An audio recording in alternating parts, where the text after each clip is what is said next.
దేవుడు తీసుకునే నాటికి కొన్ని ఆత్మలనైనా నేను సిలువ వైపు తిప్పుతా, నా ప్రభు వైపు తిప్పుతా. కొన్ని జీవితాలనైనా నేను క్రీస్తు కోసం సంపాదిస్తా. నా ఆనందం, నా సంతోషం కాదు. ఎవరో త్యాగం చేస్తే నేను రక్షించబడ్డా, నా త్యాగంతో అనేక మంది రక్షణలోకి రావాలని గొప్ప త్యాగాలతో దేవుని సేవకు వస్తారు. దానియేలు కుటుంబానికి తెలియకపోవచ్చు, లేదా ఇక్కడ సేవకుల కుటుంబాలకు తెలియకపోవచ్చు. భూమి మీద ఉన్న పనులన్నిటిలోనికి గొప్ప పని, విలువైన పని ఏంటో తెలుసా?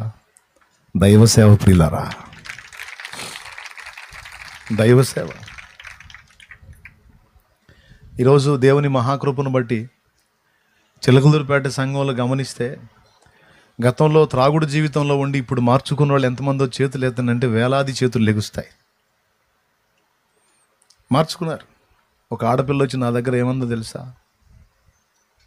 ఏడుస్తా. ఒక ఆడపిల్ల, అన్నా మా నాన్న ఎంత సంపాదిస్తాడో తెలుసా రోజుకి? అప్పటి రోజుల్లోనే 1200 నుంచి 1500 సంపాదిస్తాడన్న మా నాన్న. 1200 నుంచి 1500 సంపాదిస్తాడన్న ఒక రోజుకి మా నాన్న. భలే కష్టజీవన్న. చేస్తాడు, సంపాదిస్తాడు. కానీ నీకు తెలుసా, రూపాయి ఇంటికి తేడన్నా. ఆయన తాగుతాడు, అనేక మందికి తాగబోపిస్తాడు. డబ్బులంతా ఖర్చు పెట్టేసుకొని ఇంటికి వచ్చి మమ్మను కొట్టి, నన్ను కొట్టి, నేను మా అమ్మ పత్తి మిల్లుకి వెళ్తామన్నా. పత్తి మిల్లుకి వెళ్ళి డబ్బులు సంపాదించి తీసుకొచ్చి దాచిపెట్టుకుంటా ఉంటాం. మా నాన్న పట్టుకుంటాడు, ఎక్కడ దాచిపెట్టినా పట్టుకుంటాడని ఆయనకి తెలియకుండా దాచిపెడుతూ ఉంటాం. కానీ ఎట్లా పోతాడో తీసుకుంటాడన్న. అన్న నేను పైన కండవ కప్పుకున్నానన్న. ఎందుకో తెలుసా? ఇదిగో నా జాకెట్, లంగా జాకెట్ వేసుకుంది ఆ పాప. నా జాకెట్ చూడన్నా అని చూపిస్తే వెనక చినిగిపోయింది, గుండె పగిలిపోయింది, చినిగిపోయింది వెనక. యవనస్తురాలు ఆడపిల్ల, ఎంత సిగ్గండి. కానీ నేను ఎలాంటి స్థితిలో ఉన్నా మా నాన్నకి దయలేదన్నా. ఆ త్రాగుడు ఒకటి ఉంటే చాలన్నా. తాగుడు కావాలి, తాగేవాళ్ళు కావాలి.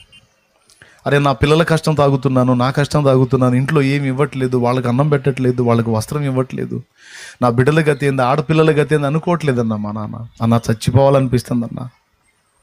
మా అమ్మ నేనైతే అట్ట కూడా ఆలోచించుకున్నామన్నా. కానీ దేవుని మాటలు విన్న తర్వాత దేవుడి మీద ఒక ఆశతో అట్లా బతుకుతున్నామన్నా అని బోర్ని ఏడ్చింది.